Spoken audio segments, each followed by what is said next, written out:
본문을 통해서요, 위로가 너희 속에 역사하여 라고 하는 제목으로 함께 말씀 나누겠습니다. 혹시 그룹 G.O.D를 아시는지요? G.O.D의 노래 가운데 촛불 하나라고 하는 노래가 있습니다. 그 노래 가사의 후렴구는 이렇습니다. 지치고 힘들 땐 내게 기대, 언제나 네 곁에 서 있을게, 혼자라는 생각이 들지 않게 내가 너의 손 잡아줄게 라고 하는 노래 말이 있습니다. 지치고 힘들 땐 이렇게 나가더라고요. 이 노래가요, 듣다 보니까 굉장히 희망이 되고 격려가 되고 위로가 되었습니다. 가사말을 차근차근 읽어보니까 참 의미 있어요. 복음성가 못지않게 은혜를 받았어요. 또 저희가 막 힘이 나더라고요.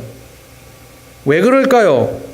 이 노래에는 분명 위로의 강력한 힘이 있기 때문입니다.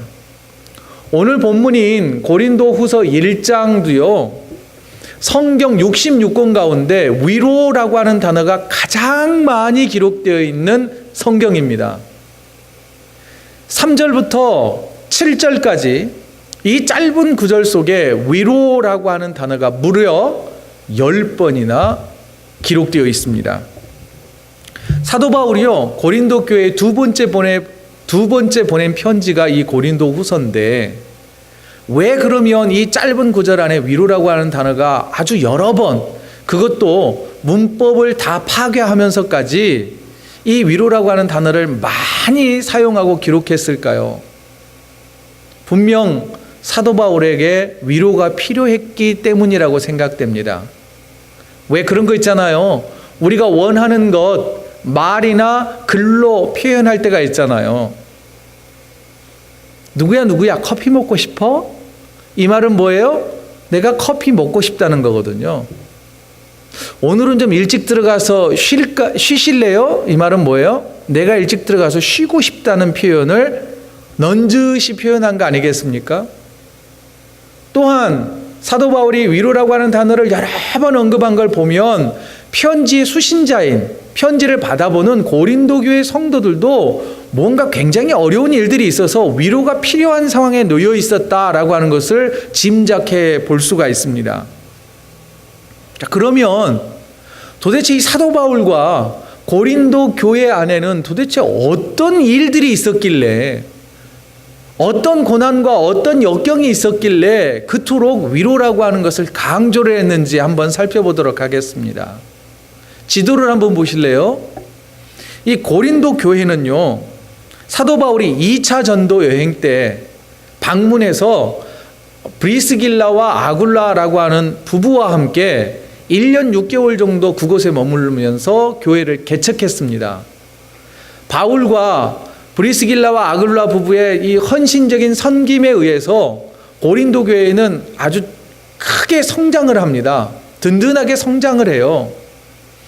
이제 교회가 어느 정도 안정세에 들자 사도 바울은 원래 이방인의 사도로 부름을 받았잖아요. 그래서 다른 지역으로 전도 여행을 떠납니다. 그리고 나서 이제 리더십이 바뀐 거죠. 사도 바울 목사님이 없는 그 교회를 고린도 교회의 리더십들이 잘 운영을 해 나가다가 거짓 선교사들이, 거짓 사도들이, 오늘날로 말하자면 이단들이 교회에 침투를 했습니다. 그래서 교회를 막 어지럽게 흔들기를 시작을 했어요. 이단들이 침투해서 가장 먼저 성도들을 힘들게 한 건 뭐였느냐면 사도 바울 목사님에 대해서 폄훼하기 시작을 한 겁니다. 왜냐하면 영적 리더십, 그 목사님을 흔들기 시작했는데 어떻게 흔들었느냐면 이런 말을 해요. 바울 목사님이 저 다메섹으로 올라가는 그 길을 가다가 부활하신 예수님을 만나가지고 사도로 부름을 받았다고 하는데 누가 알아요? 그거를 봤어요? 여러분, 제가 목사 안수를 2004년에 받았습니다. 제가 목사 안수 받는 거 여러분들 보셨어요? 제가 신학교도 다니고 공부도 많이 했어요. 그 보셨느냐고요? 이렇게 말하면 진짜 아닌 것 같기도 하고 이런 사람들이 생겨날 거 아니겠습니까? 바울 사도의 이 사도됨을 부정하는 사람들, 의심하는 사람들이 생겨났습니다. 또 하나, 그뿐만 아니라 자기가 사도라 그러는데 스스로 사도라고 지칭하는 거 아니겠느냐고 이야기를 합니다. 그뿐만 아니에요. 진짜 사도라면 하나님께서 은혜를 베풀어 주셔서 가는 곳마다 막 큰 역사가 나타나고 막 그래야 되는데, 사도 바울의 삶을 보니까 가는 곳마다 쫓겨다녀요. 가는 곳마다 사도 바울 죽이겠다고 하는 사람들이 있었고요. 감옥에 갇히지를 않나, 돌팔매질을 당하지를 않나, 굶기는 부지기수요. 아주 어렵게 산단 말이에요. 하나님이 진짜 사랑한다면 그런 고난은 없어야 되지 않겠느냐고. 게다가 아니 사도라 그러면서, 주의 종이라 그러면서 자기 병도 못 고치는 사람이 어떻게 사도냐고.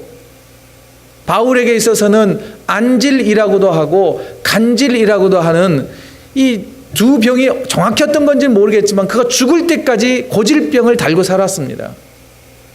그러니 사람들이 듣기에 대체 나 그런 것 같거든요. 그래서 미혹되기 시작을 합니다. 그러면서 이 거짓 사도들이, 이단들이 이렇게 이야기를 하는 거예요. 그거 잘 봐요. 목사님이 그 별것 아닌 사람 아니에요. 스스로 여러분들을 속인 사람일 줄 몰라요. 그러니 그가 전한 메시지도, 예수에 대한 복음도 다 가짜예요. 여러분들 정신 똑바로 차려야 돼요. 그러자 많은 사람들이 사도 바울이 전한 복음이 거짓이라고 판명을 하고 생각을 하고 신앙을 버리는 사람들도 있었고 사도 바울을 배격하는 사람들이 생겨났습니다. 그래도 교회 개척한 목사님인데 우리는 그래도 바울 목사님 편에 설 거예요 해가지고 바울파가 생겨났어요. 교회 안에, 고린도 교회 안에. 바울파가 아니라 초대교회의 지도자였던 아볼로라고 하는 사람을 따르는 파가 생겨났고, 아니에요, 우리는 예수님의 수제자였던 베드로파예요. 또 어떤 사람들은 아니에요, 우리는 바울도 아니고 아볼로도 아니고 베드로도 아니고 예수님에게 직통계시를 받는 우리는 그리스도파입니다 라고 해서 교회가 4분 5열 되어서 막 갈등하기 시작하는 거예요.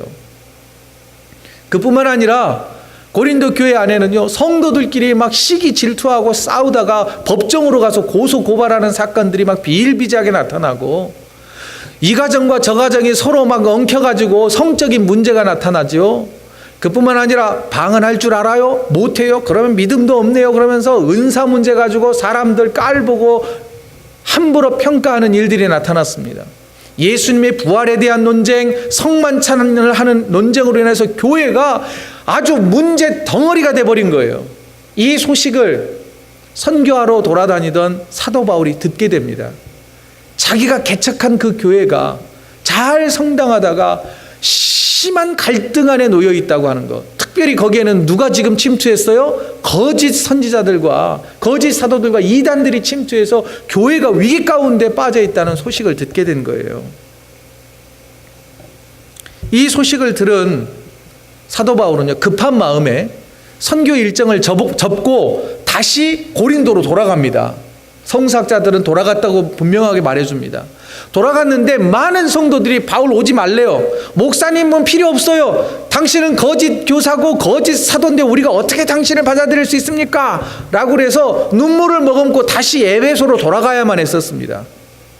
에베소로 돌아가서 계속 들려지는 소식은 여전히 문제가 많다는 거예요. 그래서 애끓는 심정으로, 피를 토하는 심정으로 에베소 교회 성도들에게 편지를 보내요. 제발 그러지 말라고. 당신들이 지금 크게 잘못됐고 거짓 사도들의 말에 현혹되지 말라고. 교회의 이런 문제들이 굉장히 많은데 이런 문제들은 이렇게 처리하는 것이 주님의 뜻이라고 아주 강한 어조로 편지를 보낸 게 뭐냐면 고린도 전서였어요. 그런데 고린도 교회 성도들이 사도 바울의 편지를 받아듣고 마음의 변화를 일으켜서 많은 문제들이 해결되기 시작을 합니다. 그 소식을 또 사도 바울이 듣게 돼요. 그러니 얼마나 기뻐요.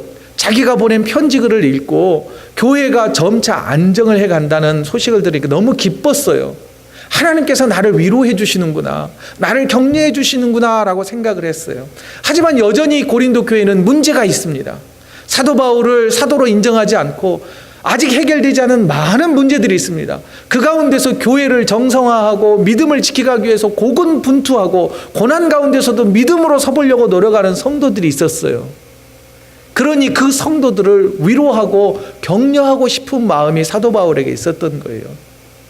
자신은 교인들에게 배척받고 그 가운데서 또 성도들은 어려운 가운데서도 교회를 지키기 위하여 열심히 신앙생활하는 사람들에게 위로의 마음을 전달하고 싶었기 때문에 고린도 후서를 보내는 것입니다. 고린도전서를 보낸 뒤 약 6개월 지난 다음에 고린도 후서를 써 갑니다.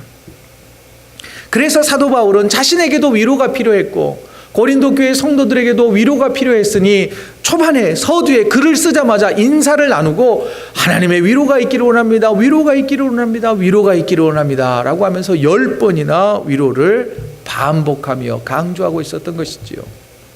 자, 그러면 이제 사도 바울이 보낸 이 편지를 좀 더 자세히 살펴보면서 바울이 전하고자 했던 바로 그 위로의 메시지가 무엇인지를 좀 살펴보기를 원합니다. 사도 바울은요, 먼저 자신이 경험했던 위로가 하나님으로부터 왔습니다라고 강조를 합니다.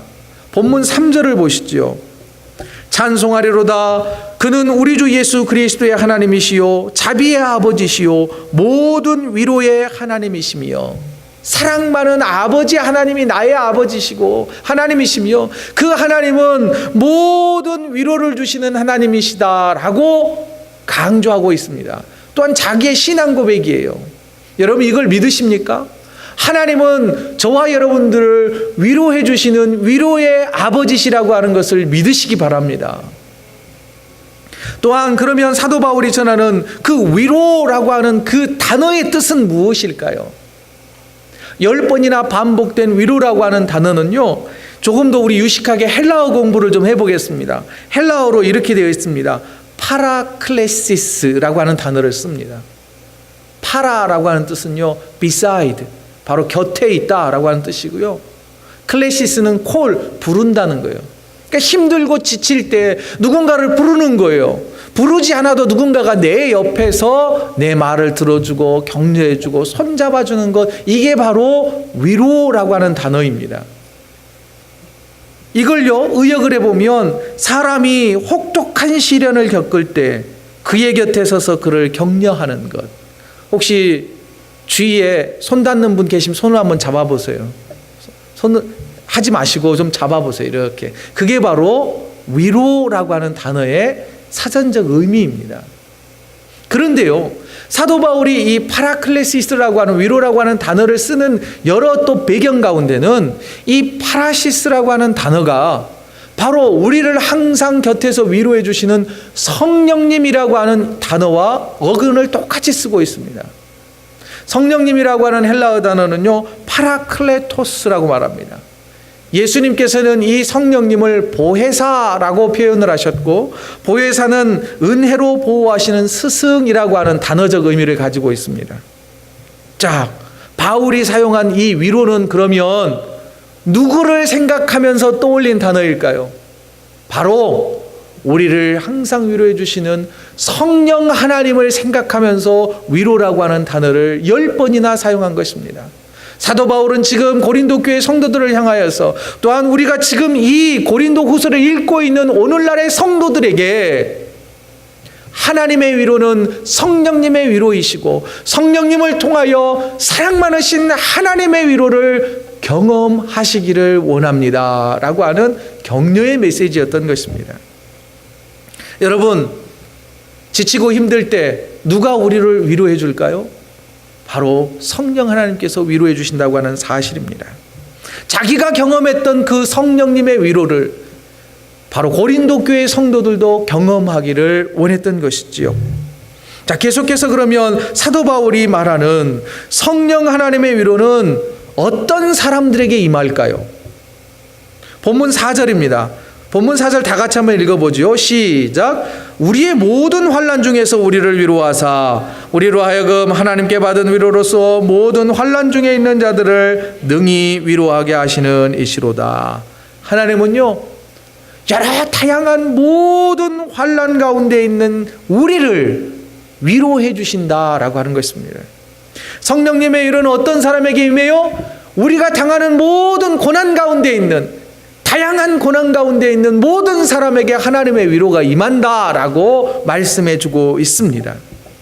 그러나 사도 바울은 뒤를 이어서 5절은 이렇게 말합니다. 5절이요. 그리스도의 고난이 우리에게 넘친 것 같이 우리가 받는 위로도 그리스도로 말미암아 넘치는도다. 우리가 받는 위로는 예수님을 통하여서 위로가 부어지는데 어떤 사람에게, 어떤 고난을 당하는 사람들에게 주님의 위로가 임하느냐면 그리스도의 고난을 당하는 사람, 이 말은요, 그리스도를 위하여 예수 그리스도를 믿는다는 것 때문에 고난 중에 있는 자들에게 하나님의 위로하심이 넘치게 부어진다라고 하는 말씀입니다. 여러분, 초대교회 당시 성도들은요, 예수 믿는다는 것 자체가 목숨을 내놓는 거였습니다. 재산을 빼앗기기도 했고요, 옥에 갇혀서 고문을 당하기도 했고, 심지어는 죽는 이들도 엄청나게 많았습니다. 여러분, 바로 예수를 믿는다는 것 때문에 엄청난 고난 가운데 있었던 초대교회 성도들에게 여러분들이 예수 믿는다는 것 때문에 고난받는다면 하나님께서 베푸시는 은혜는 더 넘칠 것입니다 라고 하는 격려를 해 주었던 것이지요. 오늘날도 역시 우리가 당하는 고난이 어디로부터 왔는지를 좀 생각을 해볼 필요가 있습니다. 여러분, 그 고난이 내가 예수를 믿는다는 것 때문에 당하는 고난이라면 하나님의 넘치는 위로와 격려와 또한 채우심이 있을 것입니다. 저는 확실히 믿습니다.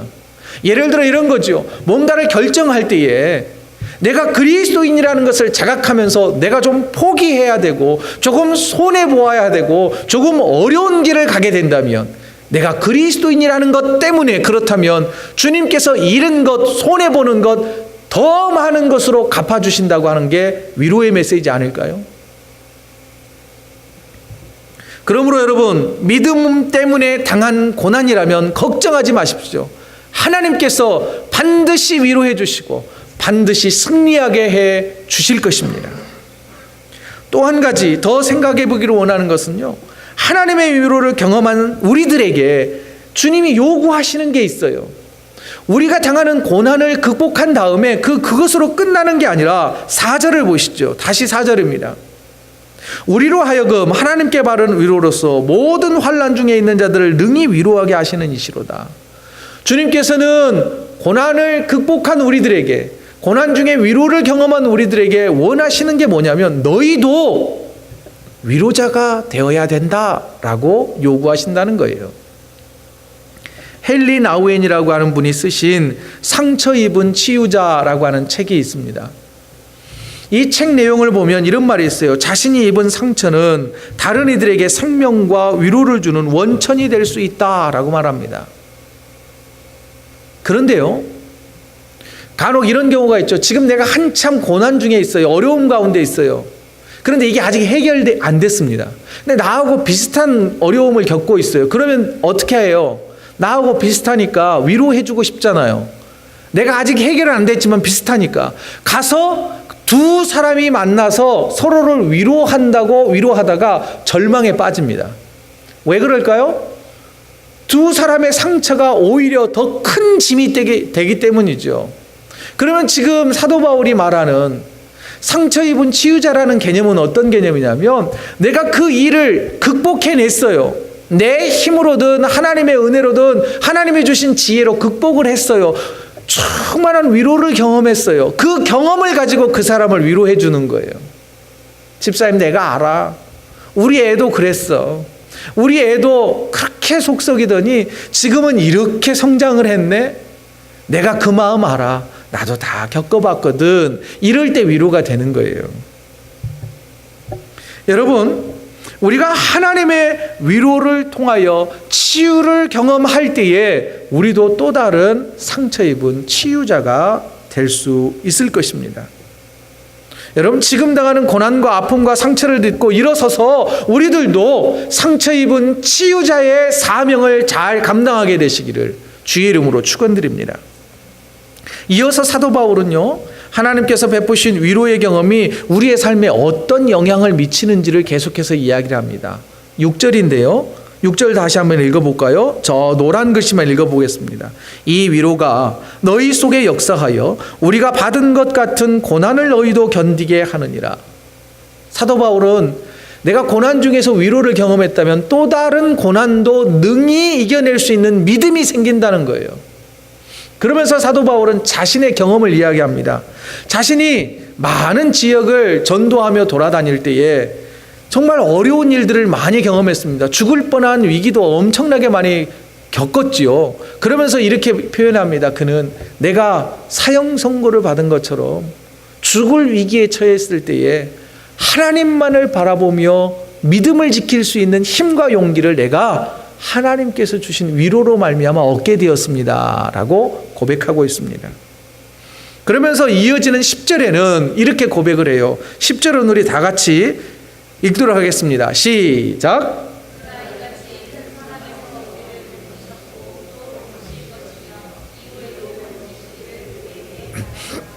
예, 하나님께서는 과거에도 자신을 건져주셨다고 말합니다. 사실 그래요. 이 선교 역사, 선교의 이 과정을 보면 빌립보에 갔을 때 감옥에 갇힙니다. 데살로니가에서는요, 야반 도주를 해야 했었어요. 돌에 맞아서 흠씬 두들겨 맞아서 진짜 죽을 뻔한 경험이 너무 많이 있었습니다. 그런데 그때에도 하나님이 지켜주셨다는 거예요. 위로해 주셨다는 거예요. 또 뭐라 그럽니까? 또 건지실 것을 자기를 믿는데요. 또 위로해 주시고 격려해 주실 것을 믿는다는 거예요. 그리고 더 먼 미래 가운데서도 이후에도 하나님께서 나를 그 고난 가운데서 건져 주실 것을 나는 확실히 믿습니다 라고 하는 믿음이 생겨났다는 거예요. 여러분, 하나님의 위로는 이런 믿음을 갖게 합니다. 여러분, 이런 믿음이 저와 여러분의 삶 가운데 넘쳐나게 되시기를 주의 이름으로 다시 한번 축원드립니다. 또한요, 성도들 가운데는 고난과 시련이 현재 진행형인 분들도 있어요. 아직 안 끝났어요. 언제 끝날지 몰라요. 그렇다고 해서 여러분, 고난을 부끄러워하지 마십시오. 주님이 주시는 고난이라면 이것을 견뎌내십시오. 그리고 또한 이길 힘을 주님께서 주실 줄로 믿으시기 바랍니다. 과거의 경험을 한번 들춰보세요. 여러분의 힘으로 모든 고난을 다 이겨내신 줄 아시죠? 그렇지 않습니다. 그때 주님이 도와주셨단 말이에요. 그래서 지금 우리가 여기에 있는 겁니다. 앞으로도요, 하나님께서는 위로하시고 격려하셔서 그 먼 미래에도 또 든든히 서게 해 주실 것을 믿으시기 바랍니다. 그러면요, 하나님께서는 어떤 방법으로 우리를 위로해 주실까요? 첫 번째는요, 귀한 만남을 통해서 위로를 해 주십니다. 지도를 한번 또 볼까요? 사도 바울이 고린도에 가기 전에 아덴이라고 하는 곳에 선교를 갔습니다. 전도하러 갔어요. 아덴은 여러분들이 잘 아는 아테네입니다. 그리스 아테네.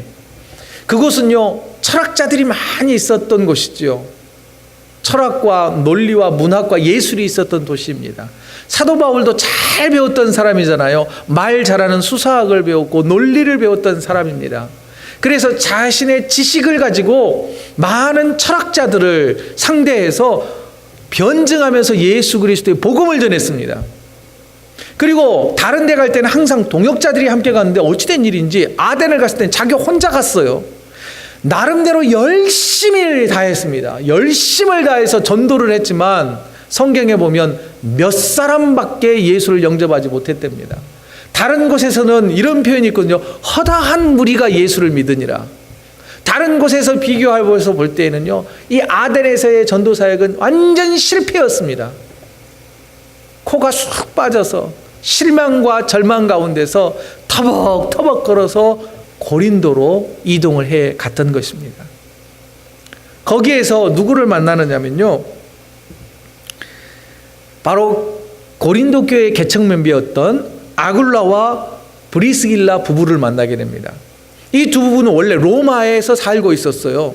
그런데 로마의 황제였던 글라우디오가 로마 시내에 살고 있었던 모든 유대인들을 로마 시내에서 추방해버렸습니다. 그때 약 2만 명이 넘는 유대인들이 로마에서 쫓겨나야만 했습니다. 모든 거 다 놔두고 도망가야 했었거든요. 쫓겨나야 했었습니다. 왜 그러는 거 아니? 로마의 식민 지배는 여러 가지 좋은 점들도 있었습니다. 식민 지배를 받는 그 각 민족과 나라들의 종교와 문화와 교육적인 부분들을 다 허용해 줬어요.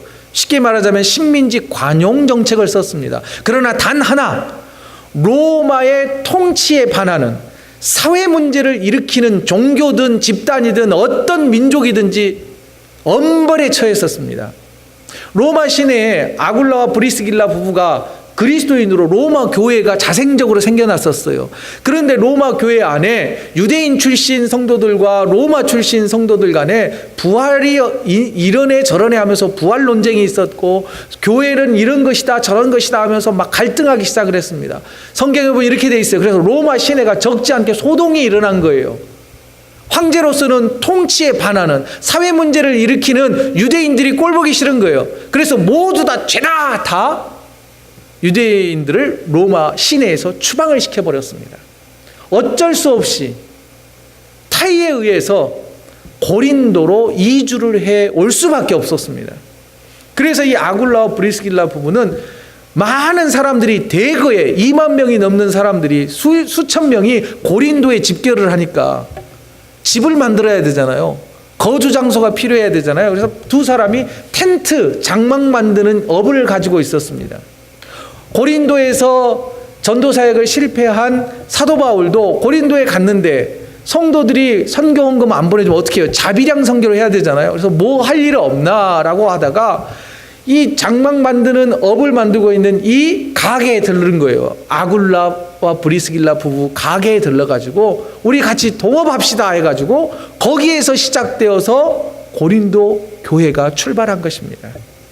자, 여기에서 전도에 실패한 사도 바울이 고린도로 갔습니다. 타이에 의해서 자기의 의지와는 전혀 상관없이 쫓겨서 고린도로 갔던 아굴라와 브리스길라 이 두 부부, 사실 이들에게는 고린도 행이 기쁨이 아니었습니다. 슬픔이었고 절망이었습니다. 그런데 슬픔과 절망과 실패를 경험한 그 세 사람을 하나님께서는 만나게 하셔서 서로를 위로하게 하시고 서로를 격려하게 하시고 그 세 사람들을 통하여 고린도 교회를 개척하게 하셨다라고 하는 것이죠. 여러분, 하나님의 뜻과 계획이 어디에 있는지 우리는 알 수 없습니다.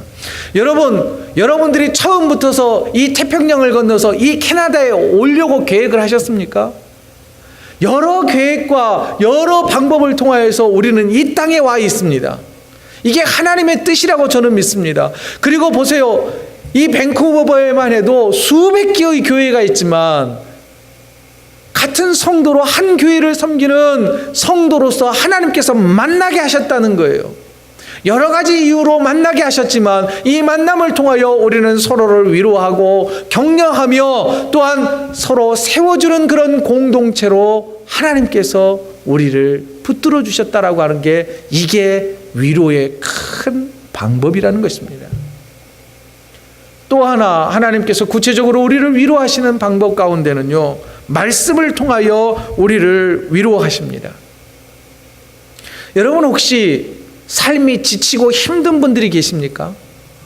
그렇다면 이번 한 주간 동안 이 말씀을 좀 암송하시면서 힘들고 지칠 때마다 좀 입으로 주의 말씀을 암송해 보십시오. 마태복음 11장 28절입니다.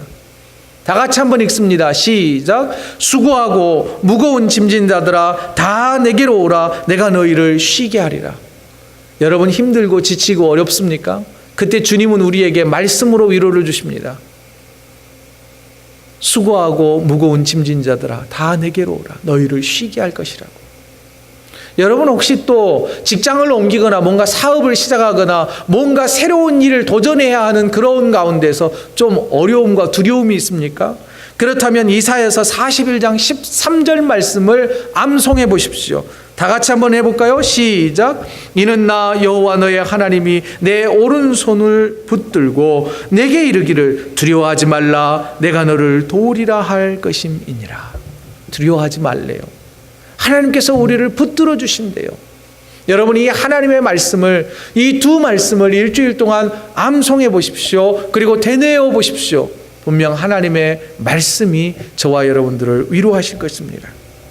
끝으로 이미 강조했습니다마는 우리가 알지 못하는 가운데 우리 곁에 계시는 성령 하나님께서 우리를 돌보시고 우리를 격려하시고 상담해 주시고 위로해 주신다고 하는 사실을 믿으시기 바랍니다.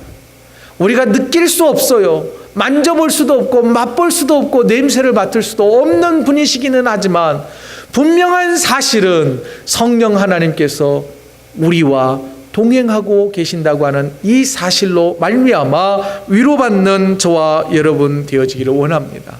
새로운 한 주간에도 다양한 방법으로 우리를 격려하시고 위로하시는 하나님의 은혜가 가득한 한 주간이 되시기를 주의 이름으로 축원드립니다.